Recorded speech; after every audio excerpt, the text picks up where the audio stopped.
Happens. George Bush is the president-elect of the United States. He has won the state of Florida, according to our projections. George Bush, do solemnly swear that I will faithfully execute the office of President of the United States. How do you tell the story of a presidency? How do you tell the story so far? The story is, in part, but inescapably, the story of a man, which leads inescapably to the fact of who he is. The great mystery of any presidency is that the sovereign people of these United States choose a leader, and then only afterwards, in the day by day, do they find out who that person really is. History reveals this. History throws you what it throws you, and you never know what's coming. Some things about George Bush are well known. His lack of pretension, a sincerity both of action and purpose. Earlier today, I spoke to President Bush and I offered him and Laura our congratulations on their victory. The President George W. Bush stood amid the fallen towers of the World Trade Center, and he said to the barbaric terrorists who attacked us, "They will hear from us."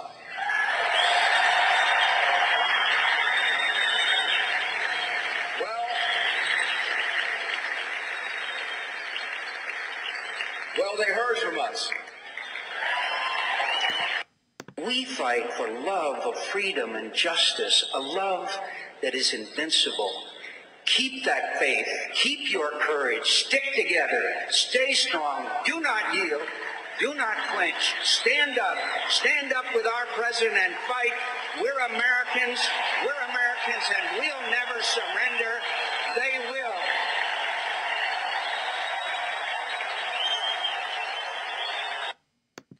Today, the release of former President George W. Bush's book, Decision Points, happened across the country. President Bush will now be on television, he's been on the radio, and his book will be discussed.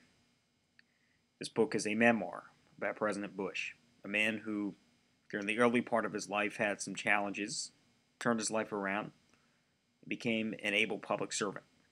As governor of Texas, he cut taxes and signed welfare reform. As President of the United States, he will have a record of accomplishment to look at, yet some things that he could have done differently. He liberated 50 million people in Iraq. He successfully toppled Saddam Hussein's regime.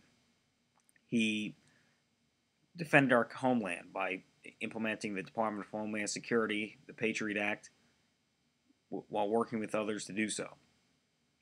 He reformed education in this country and made historic achievements in that area. He sent foreign aid to countries with problems such as genocide and sickness and poverty. He was able to bring a sense of integrity back to the White House that had been missing before he took office. He'll have to answer for massive government spending, increased government, the failure of government to secure the border, and to check the banking industry.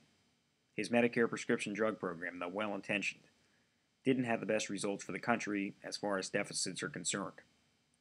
President Bush's record is one that is mixed, but I think that things that we could say about President Bush, truly, he defended this country for 8 years. He did what he felt was right, and he's one of the most honest men to have ever held that office, despite what people make him out to be. President Bush is no genius, but he's no dummy either. He'd be the first person to tell you that.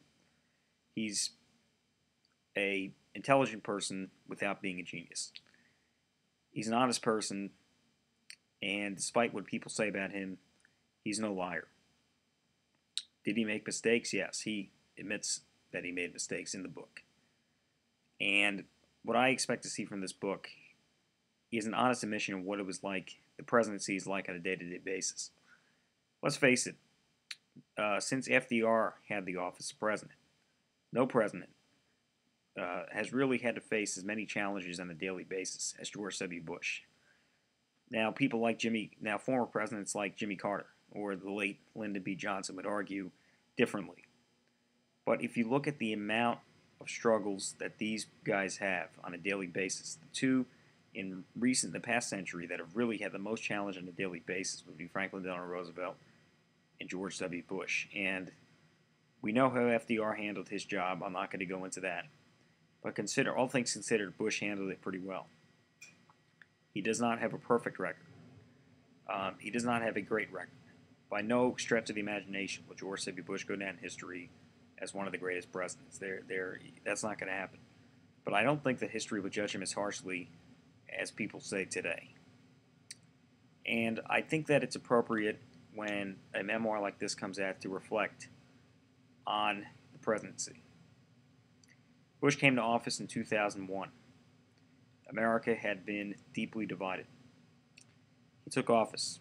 He sought tax cuts and education reform on a bipartisan basis.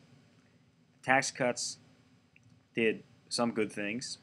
The problem was they weren't paid for. They did promote economic growth after the 2002 recession. Education plan, No Child Left Behind, closed the achievement gap in minority schools and for all children across this country. It was probably the most pro-civil rights bill passed since Bush's father was president. Later in 2001, a day of horror struck the American people. The worst attack since Pearl Harbor, the worst civilian attack in our nation's history, took place. Americans were scared. President Bush led with a steady hand, did everything that was appropriate, and took the fight to the terrorists and tyrants. 2002, President Bush was dealt with a recession, a war against terrorism, and an economy that was in fragile economy. What he did was he stuck firm to his tax cuts. His tax cuts helped get us out of the economic mess. He took the fight to the terrorists, developed the Department of Homeland Security, passed the Patriot Act on a bipartisan basis with folks like John McCain and Joe Lieberman. It defended our country. Medicare prescription drugs, not the right time to fight for something like that in a time of war. Well-intentioned as it may have been, it cost way too much money and didn't do enough for our seniors. 2003, President Bush invaded Iraq under the pretense that there was weapons of mass destruction. And although there weren't, an evil dictator was toppled and Iraqis liberated. Yes, when we invaded Iraq, we were greeted as liberators. 2004, it looked like President Bush's re-election campaign was in trouble. Democrats had candidates like Wesley Clark and Joe Lieberman that could have probably beat Bush. 2004 turned out to be about the war on terrorism and tax cuts. President Bush taking the fight to the terrorists, John Kerry flip-flopping. Bush won 51-48. President Bush's second term got off to a rocky start. He failed to pass Social Security reform because members of both parties in Congress didn't act. And Bush's Katrina debacle did not help him, although it was partly not his fault. FEMA was his fault, but the fact that there were National Guard troops that were not able to take care of the situation was not President Bush's fault. The economic mess and the deficits of the last year or two of his administration, part of this was his fault, part of it was not. He was dealt with the Democrat Congress. Some of the problems started before that Democrat Congress. They got worse under that Democrat Congress. When we look back on the Bush era, we should look at a guy who, yes, he spent too much money, the role of government got out of control, and he failed to do some very important things. That's the bad part of his record. The good part is he protected this country, reformed education, expanded opportunity through faith-based initiatives and tax cuts, and he fought for humanitarian aid. At the end of the day, President Bush is a man of tremendous integrity. He isn't a genius, but he's no dummy either. And I think that we should look back at his presidency and said, this guy was okay.